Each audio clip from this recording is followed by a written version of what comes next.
Find the selling price. Cost price is equal to 120, profit is 30%. Now we have here three questions. Now these three questions we can solve by using a very simple concept. The concept is based on the formula, that is selling price is equal to cost price into multiplier. Okay, so let's try and solve this thing.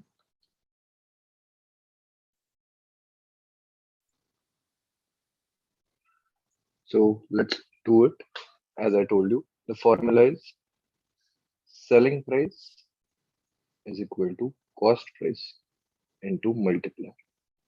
Now there are two cases of the multiplier. If we have profit percentage, then the multiplier is 1 plus fraction equivalent of the profit percentage.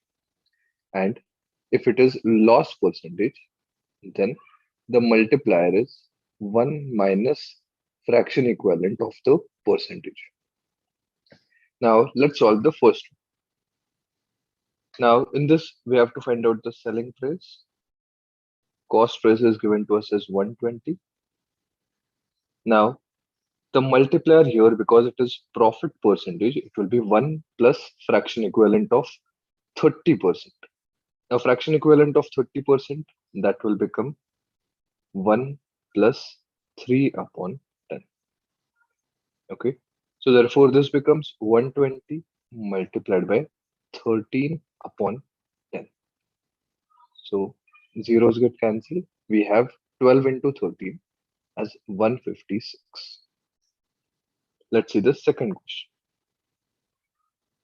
Selling price is equal to cost price here is 64 multiplied by, again we have profit percentage, so the multiplier will be 1 plus the fraction equivalent of 25% is 1 by 4. So we will have it as 64 multiplied by 5 by 4, which comes out to be 80. Now let's see the third question. It is cost price is given to us as 600. Okay, so selling price we have to find out. So 600 multiplied by, now because it is loss, it becomes the multiplier 1 minus fraction equivalent of 16.66% is 1 by 6. So therefore it becomes 1 minus 1 by 6. So therefore 600 into 5 by 6, answer comes out as 500.